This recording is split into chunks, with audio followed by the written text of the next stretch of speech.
Alright guys, welcome back to Mr. Post Frame. Today is going to be part 3 of our radiant heat system install. We're going to be installing this NTI boiler. But before we get started, if you guys want to design Barndominium, post frame building, shop, garage, we can help you. Reach out to us, design at Mr. Post Frame. Also for you self-builders, we have a Patreon group that's all about helping you guys build your dream. It's a great community of other self-builders. You get to share your project on our Patreon group. We do different topics every month, lives. It's a great community of self-builders. Check that out. But let's go ahead and jump into the show. All right, guys, welcome back to the show. This is part 3 of the radiant heat hookup.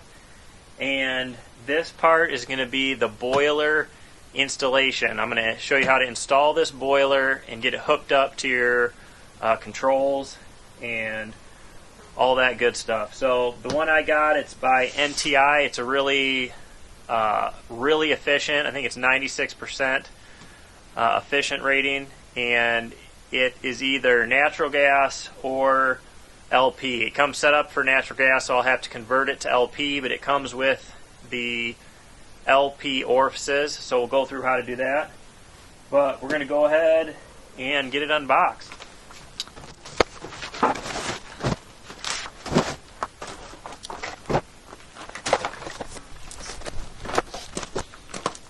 Alright, so you can see this thing is a beast.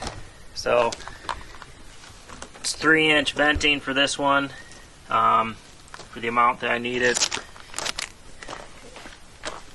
It's all electronic. So let's just start out by saying my system is a closed loop system. It is only for my radiant heat. That's the way I wanted it. And you can set the temperature on this, so I don't need a mixing valve to reduce the temperature or anything like that. So I'm gonna have to get my wife, I think, to help me get this inside. I'm sure it's probably a couple hundred pounds. Bracket fastened, got 2 legs there and 2 legs there into a stud, and then I got screws right there in the middle.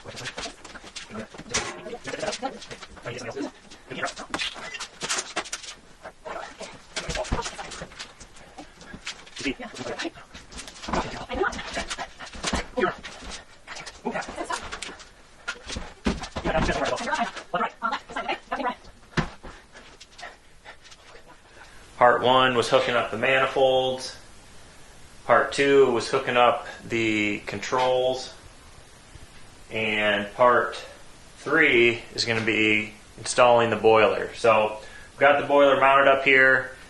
And my original plan was not to have this boiler. And the unit I was originally going to use was a lot shallower. But now that I'm using this one, these pipes meet the clearance that I need, but I don't like that they're behind there. So I'm going to go ahead and move them. And it really won't be that bad. I'm just going to take this, I got the gas shut off to these 2. I ran the stove until it ran out. I ran the water heater until it ran out of gas. Now I'm going to shut these off. I got the main gas shut off down here. And now I'm just going to take this off, pull this out, and I'm going to move it over. So that is entirely my fault. But I feel for me to be happy with it, I want to move it over so none of this is behind here. Even though it's got the clearance that it requires, I'm moving it over. Alright, so here I'm hooking up the gas leg to the boiler. I got a T. Prior to the T, I got a gas shut off. Below the T, I have a 4-inch drip leg, which is what they require.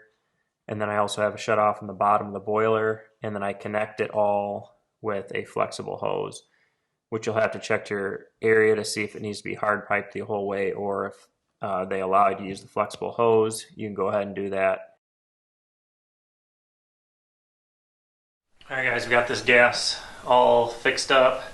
I just took all this over here, took a couple of the T's off, moved 4 of the branches over, and then this one comes down to my boiler.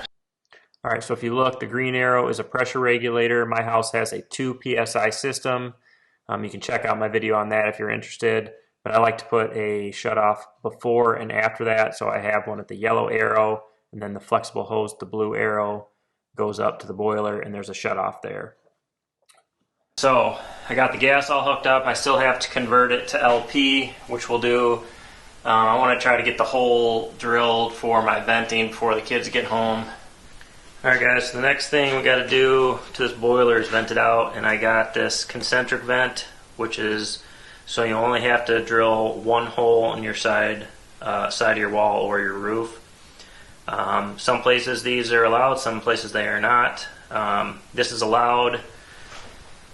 It's actually one of the ways that the boiler, the instructions say to do it, so I know it's good to go. I was able to find one of these. These are a little bit more expensive than just using PVC for both of them, but it's definitely way easier. And so the exhaust comes out the middle. You can see that'll be the exhaust coming out, and then the intake is around the edge here. So this is the outer pipe, that's the widest it is, and it's going to be 4.5 inches. So I got a 4.5 inch hole saw, because I want that to be a fairly tight fit. It'll give me enough play to get through there, but... Alright guys, we're getting ready to drill this hole. You want to make sure nothing gets down these pipes. So I'll just put some bags over them. Keep the sawdust out of there.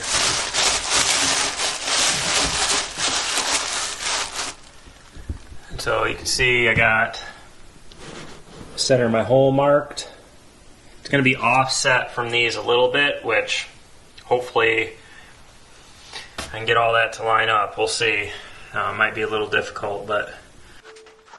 Alright, so when I drill these holes in the side of my house, I use Diablo hole saws. They're super sharp, and I can get through all the way to the outside of the house where the drill bit will just pierce the outside of the metal, and then I will go to the outside and finish out the hole from the outside, and that seems to work pretty good for me.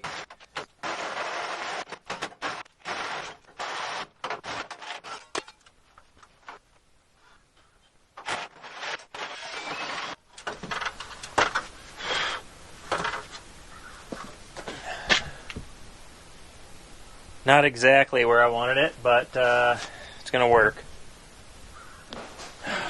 Alright, sometimes these can be a little tricky to get hooked up if they're offset at all, but usually if you use a couple 45s, you can get them moved over to where you need, and that's what I did here. You just got to make sure that you stay within the manufacturer's length that you're allowed to vent with the size pipe that they allow to use, and that depends on the size of boiler, how long your run is, etc. So just make sure you read your manual. Alright guys, well inside, piping's all done. This is the exhaust, and this is all 3-inch solid core PVC. It calls for solid core. I can vent up to 150 feet long. Obviously I'm nowhere near that. Each 90 and 45 is equal to so many feet. I think a 90 is equal to 5 feet and a 45 is equal to 2.5. Don't count me on that. It says it in the manual, but I didn't even calculate it because I'm nowhere close. But if I ever need to take my boiler out, all I got to do is take these two clamps loose. I can slide those up and then pull this whole thing off, and that way I don't have to cut any pipes or redo anything. So we're just going to go outside, finish it, and then we'll put a bead of caulk around the outside of that pipe. It's a tight fit. And then we'll come in and we'll switch it from natural gas to LP, and then all of the exhaust and gas will be done, and all I got to do is hook up the water lines. So we're getting there. So a couple notes. One is you want to use solid core pipe. That's what this calls for versus foam core. And this exhaust comes with a Schedule 80 nipple that comes out so far, and then you just butt up your solid core to that Schedule 80 and put this clamp over it, and it sits nice and tight, and I mean that's not going anywhere. This is a relief valve. I just got to screw that on and then pipe it down as well. So let's go outside and finish that. Alright guys, you can see how this one sits back closer to the wall. That's the automatic water or on-demand water heater, and I want this one to sit back as well, so I want to cut this off. I need to know how long that this center pipe needs to stick out past, so I'm going to stick that all the way in.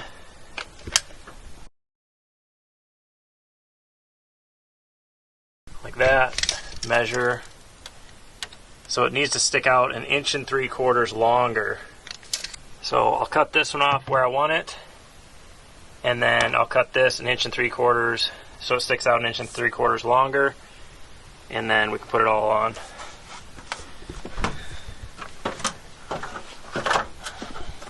Alright, we got our intake and exhaust all hooked up, and we got a couple more things to do here.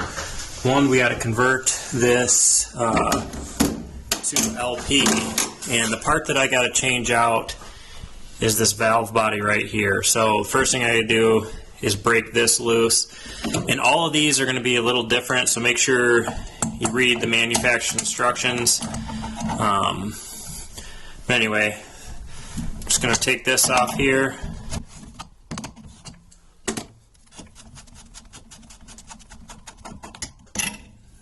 That little ring popped out, but we'll get it back in there. So a little bit. So I got to take this off right here, which I don't know if I can do it with one hand or not.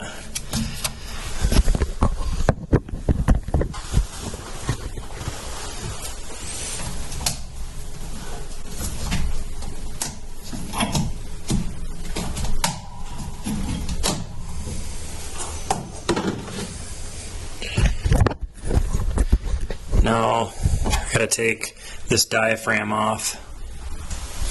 These 3 big screws right here. I'm gonna put you back over here.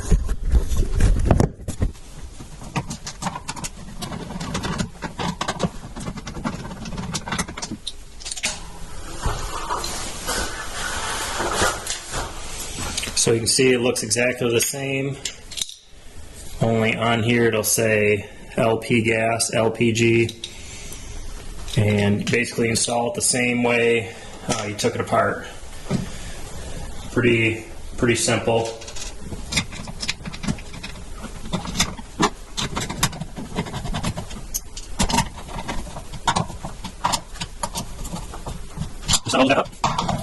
And then there's a little orifice that you have to put in for the LP. And it goes right in where this gas pipe is right here. Make sure it's Alright, so one thing you want to make sure you do is after you get this all put together, and this is in the instructions in your manual, is test for leaks. It's very important you test for leaks in the whole system. And this boiler also has, when I started it up, there's a whole set of steps on testing gas pressure on the unit itself.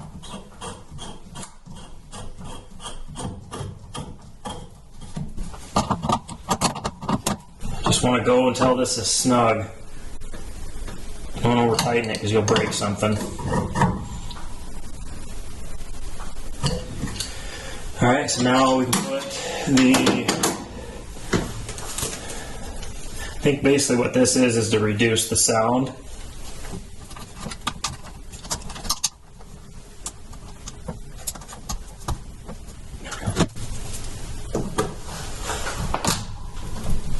There it is. Alright guys, this boiler, one thing nice about this is it's got a diagram right on the side to tell you which valve is what. So this number A is the supply. So I got to hook this here up to the supply there and the return here to there. So what I think I'm going to do is I'm going to dry fit all this. I'm going to put shutoffs here right at the boiler and a union. These are all brass fittings. I have brass ball valves and red brass unions, so I do not have to use a dielectric union. And actually in the instructions of this boiler it specifically says do not use dielectric unions on these. They end up leaking and they just have problems, and the manufacturer says not to use them, so that's another reason not to. So we're just going to get this all dry fitted, and then we will have some soldering to do, but not a ton. So let's just get it all dry fitted, and then we'll go from there. All right, so I like to dry fit all of my copper pipe just to make sure it fits properly. You want to make sure that after cutting your copper pipe that you deburr it, lightly sand the edges, and then put flux on it before you solder it. As far as all my threaded connections going from the copper to the brass fittings, I use Teflon tape. Some guys recommend using Teflon tape and pipe dope, but I've just used Teflon tape in the past and it works good for me. This is all tight up here except for the union, and then this is all good to go here. So I'm going to go ahead and I got to go pick up my daughter, but we'll get the other one dry fitted over to there, and then we'll solder this up. The return line all soldered in, cleaned up. Just going to put my lever back on here.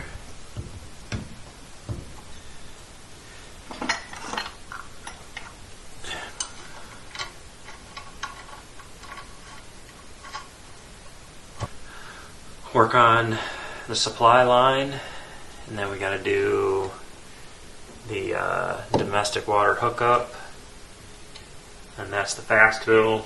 I'll explain that once we get to that.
Relief valve all hooked up, got it down the side, got my plug-in in.